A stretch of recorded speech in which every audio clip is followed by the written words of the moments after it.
कितना सर? चलो कितना ज्यादा हाइट दिख रहा है, कितना हिस्सा दिख रहा है? सर आधा दिख रहा है सर। ठीक। चलो नेक्स्ट हमारा चैप्टर है क्या, ठोसों के यांत्रिक गुण। कौन सा चैप्टर है सर? प्रत्यास्थता। बातें नहीं करना आप लोग। ठोसों के यांत्रिक गुण।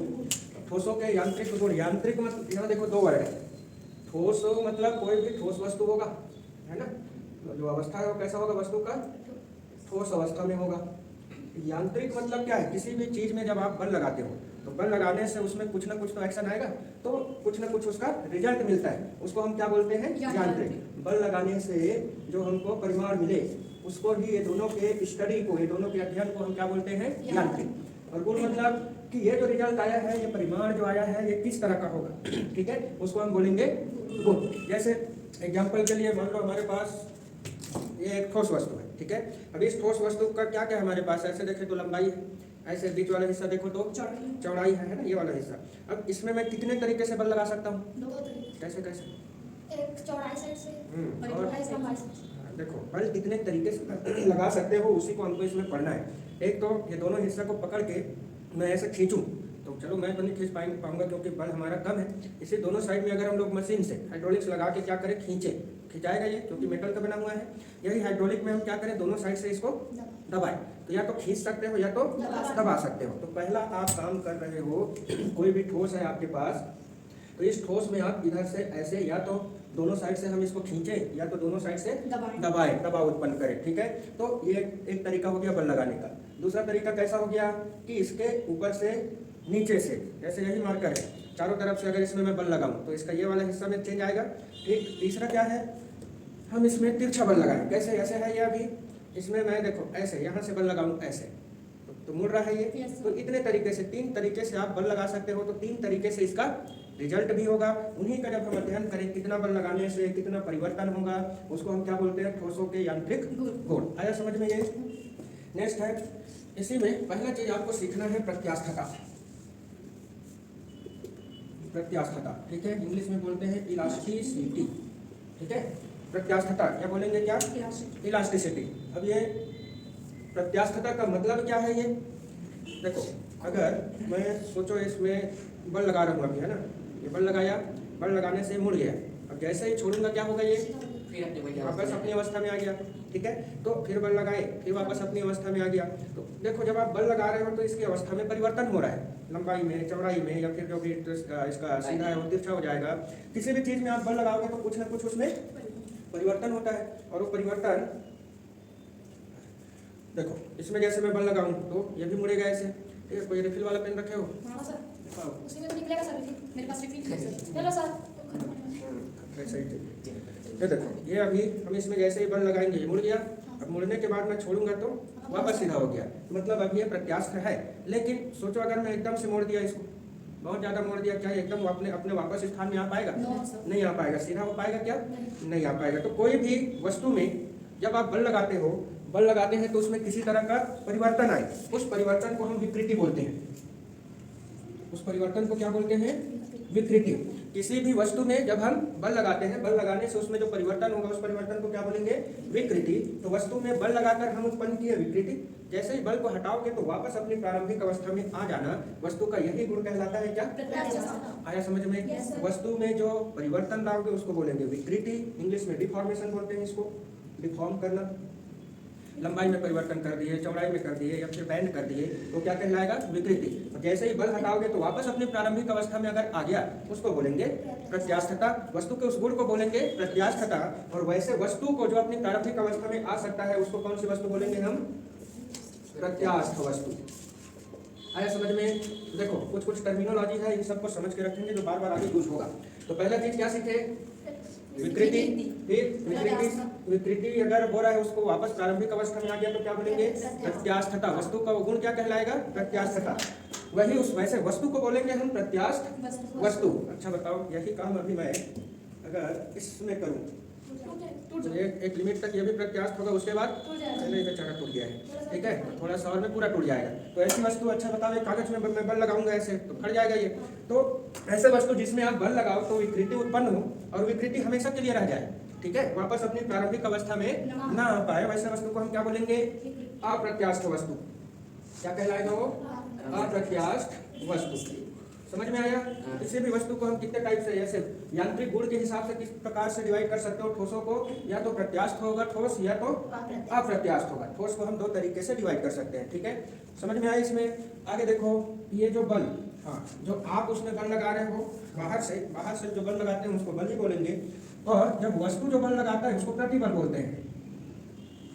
समझ में आ रहा है? हम जो बल लगाएंगे बाहर से उसको तो बल ही बोलेंगे। अब देखो, इसमें मैंने बल लगा के मोड़ रखा है, तो मैं जो बल लगा रहा हूँ बल है नॉर्मल। अब जितना मैं मोड़ रहा हूँ मुझे बल लगाना पड़ रहा हूँ, मेरे विपरीत दिशा में ये वस्तु भी क्या कर रहा है? बल लगा रहा है। जितना मैं लगा रहा हूँ उतना ही वो लगाने की कोशिश कर रहा है। तो वस्तु द्वारा लगाए गए बल को हम क्या बोलते हैं? प्रतिबल। आया समझ में? तो ध्यान दो, क्या क्या चीजें सीखे इससे। सबसे पहले कोई भी वस्तु होगा उसका हम लोग गुण का अध्ययन कर रहे हैं, कौन सा अवस्था में होना चाहिए? ठोस अवस्था में। अब ठोस अवस्था में आप उस पर कुछ बल लगाओगे, उसका कुछ परिमाण मिलेगा। तो बल और परिमाण के अध्ययन को ही हम क्या बोलते हैं? यांत्रिक गुण। समझ में आया? इसके लिए क्या क्या चीजें हमको चाहिए? तो देखो, सबसे पहले हम बल लगा रहे हैं उसको बल ही बोलोगे। आपके बल के विपरीत दिशा में जो वस्तु बल लगाता है उसको प्रतिबल बोलते हैं, ठीक है? तो जब भी बल लगाओगे तो कुछ ना कुछ उसमें क्या होगा? विकृति आएगी। मान लो रबर बैंड को ऐसे खींचेंगे तो पहले जो लंबाई होगा उससे थोड़ा लंबाई बढ़ गया, कितना उसकी लंबाई बढ़ गई। आप रबर बैंड रखे होते हैं, ठीक है? मान लो ये रबर बैंड है, एक साइड को ऐसे पकड़ के दूसरे साइड को खींचे, तो पहले जितना लंबाई है ना, इसके लंबाई में जितना परिवर्तन होगा, लंबाई जितना बढ़ जाएगा, उस लंबाई को ही हम बोलते हैं बेटा विकृति। समझ में आया? तो बोलेंगे क्या? डिफॉर्मेशन। पहले जो लंबाई है अब कितनी लंबाई है, या सोचो दोनों तरीके से ऐसे कंप्रेस करें, दबाएं, तो हो सकता है इसका लंबाई पहले उतना था, अब लंबाई जो है कितना हो गया, तो लंबाई में कितना कमी आ गया, तो ये कमी आ गया, तो इसको भी हम क्या बोलेंगे? विकृति। तो लंबाई या तो बढ़ जाएगा या तो कम हो जाएगा। ऐसे ही किसी चीज का, मान लो आपके पास एक वो स्माइली वाला हुआ आता है ना, बैलून आता है, उसको अगर हम लोग कंप्रेस करें चारों तरफ से ऐसे पकड़ के दबाओगे, तो इसका पहले जितना आयतन था उसकी तुलना में अब आयतन क्या होगा? कम हो जाएगा। तो ये जो आयतन में जो कमी आया इसको भी हम क्या बोलेंगे? विकृति। या तो लंबाई में कमी आएगा, या तो क्षेत्रफल में कमी आ जाता है जो भी परिवर्तन हुआ आएगा, या तो आयतन में परिवर्तन आएगा। तो जब भी किसी ठोस वस्तु की किसी भी डायमेंशन में आप चेंज करोगे, चाहे लंबाई, चाहे क्षेत्रफल, चाहे आयतन, वो सबको हम बोलते हैं क्या? विकृति, डिफॉर्मेशन या फिर विकृति। अब आप विकृति ला रहे हो और जैसे ही छोड़ोगे और वस्तु वापस अपनी प्रारंभिक अवस्था में आ गया तो उसको क्या बोलेंगे? प्रत्यास्थता। आया समझ में? हाँ, अगर वापस प्रारंभिक अवस्था में आ गया तो प्रत्यास्थ वस्तु, नहीं आ पाया तो आया समझ में? इस चैप्टर में बेसिकली हमको इन्हीं चीजों के बारे में सीखना है, ठीक? तो पहला चलो टाइटल लिखो आप लोग, प्रत्यास्थता। क्या होगा परिभाषा अभी सीखे तो?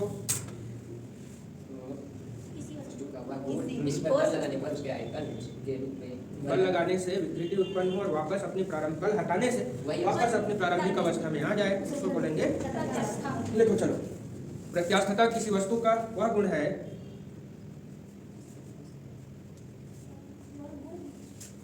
प्रत्यास्थता किसी वस्तु का वह गुण है जिसके कारण वस्तु किसी विरूपक बल द्वारा होने वाले, जिसके कारण वस्तु किसी विरूपक बल, यही है बेटा जो हम बल लगाते हैं ना, इसको नॉर्मल बल नहीं बोलते, क्या बोल देते हैं? विरूपक बल बोल देते हैं, जो बाहर से बल लगाओगे। तो विरूपक बल द्वारा होने वाले परिवर्तन का विरोध करती है, विरूपक बल द्वारा होने वाले परिवर्तन का विरोध करती है, तथा बल को हटा लेने पर अपनी पूर्व अवस्था में आ जाती है, अपनी पूर्व अवस्था में आ जाती है। तो ये हो गया प्रत्यास्थता का परिभाषा, ठीक है? यही प्रत्यास्थता के आधार पर हम वस्तु को कितने भागों में बांटेंगे? क्या क्या? प्रत्यास्थ वस्तु और अप्रत्यास्थ वस्तु। Very good. तो प्रत्यास्थ वस्तु का परिभाषा कैसे लेंगे हम? बताओ। किसी ठोस वस्तु का, बोलो। विरूपक बल लगाने पर उनकी लंबाई और चौड़ाई, ऐसे वस्तु बल लगाने पर उसके आयतन और स्थिति में। लिखो इसको ऐसे सिंपल शब्दों में, ऐसे वस्तु जिनमें विरूपक बल लगाने से विकृति उत्पन्न हो, विरूपक बल लगाने से विकृति उत्पन्न हो, तथा बल हटा लेने से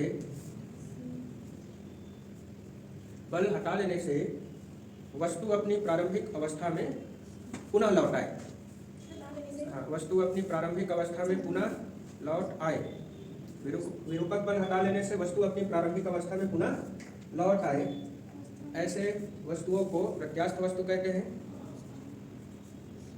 ठीक है, प्रत्यास्थ वस्तु कहते हैं। तो ये ध्यान रखना, हर एक वस्तु में जितनी भी वस्तुएं हैं लगभग सभी वस्तुओं में कुछ न कुछ प्रत्यास्थता होता ही है। ठीक है, एक्सेप्शन केस जो चीज़ें मिट्टी से या लोहे से बना हो, नॉर्मल सॉरी लोहा बोल दिया क्या, मिट्टी से बना हो, जैसे ईंट वगैरह हो गया। अब ईंट को आप खींचोगे तो क्या बड़ा होगा, नहीं सर। दबाएंगे तो क्या छोटा होगा, नहीं सर। चूरा चूरा हो जाएगा। तो ऐसी वस्तुएं जिसको ज़्यादा बल लगाने से एकदम चूरा चूरा टूट जाए, बहुत सारे बारीक चूर्ण में बदल जाए, वो वस्तुएं कभी भी प्रत्यास्थ नहीं होंगी। ऐसी वस्तुओं को क्या बोलेंगे हम, अप्रत्यास्थ। आया समझ में? Yes, sir. हाँ, तो ऐसी वस्तुओं को छोड़ के बाकी जितनी वस्तुएं बच गई सब के सब क्या है, प्रत्यास्थ। प्रत्यास्थ है। समझ गए? जिसमें अगर बल लगा रहे हो तो एकदम छोटे छोटे टुकड़ों में टूट जाए। वैसे देखा जाए तो हल्का सा प्रत्यास्थता हर एक वस्तु में होगा, किसी में कम किसी में ज्यादा। ठीक है, तो सबसे ज्यादा प्रत्यास्थ वस्तु कौन सा होगा, रबर। रबर। रबर से भी ज्यादा प्रत्यास्थ होता है मेटल की चीजें, लोहा जो है, स्टील जो है ना।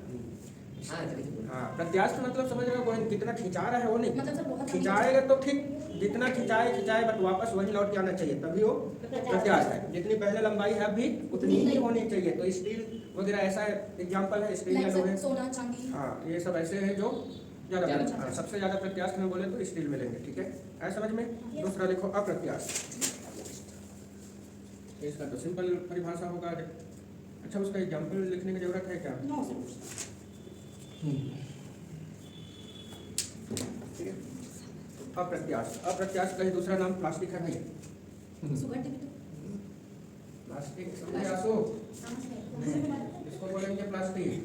ये तो सर, ये प्लास्टिक चेयर, प्लास्टिक फोन का कवर प्लास्टिक। अच्छा बेटा, जैसा हम चीजों को समझते हैं डेली लाइफ में, फिजिक्स में, वैसा यहाँ प्लास्टिक का मतलब है वैसी चीजें जिसमें प्रत्यास्थता बिल्कुल भी ना हो। जैसे क्या, ईंट हो गया, पत्थर हो गए, ये सब कौन सी वस्तुएं हैं, प्लास्टिक वस्तुएं हैं जिनमें इलास्टिसिटी बिल्कुल भी ना हो। इंग्लिश में प्रत्यास्थ वस्तु को इलास्टिक बोलते हैं और इसको प्लास्टिक। तो लिखो, ऐसी वस्तुएं जिनमें विरूपक बल लगाने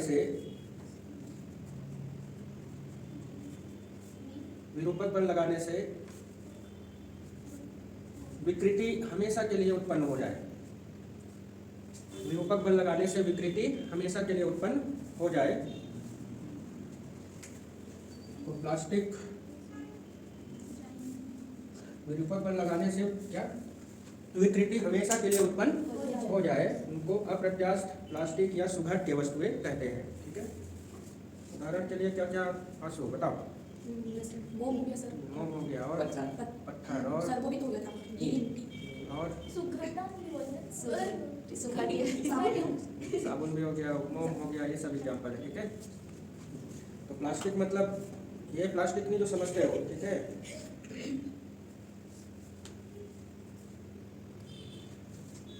तीसरा है ब्रिटल बॉडीज, भंगुर वस्तुएं। हम लोग ना प्रत्यास्थता के आधार पर वस्तुओं का कैटेगराइजेशन कर रहे हैं, क्लासिफिकेशन कर रहे हैं। ठीक है, तो पहला कैसे वस्तु होते हैं, प्रत्यास्थ, दूसरा तीसरा भंगुर वस्तुएं। भंगुर मतलब क्या, वही बोला ना, ज्यादा बल लगाएंगे ना तो टूट जाएगा। चूरा चूरा, जैसे कांच को गिराएंगे तो बहुत सारे टुकड़े में टूटे, एक दो नहीं, बहुत सारे टुकड़े में टूट जाए तो उसको क्या बोलेंगे, भंगुर जैसे सर हो गया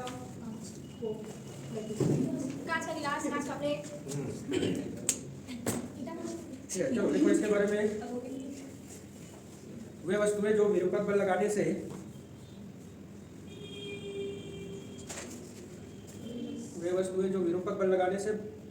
बहुत सारे छोटे टुकड़ों में टूट जाए।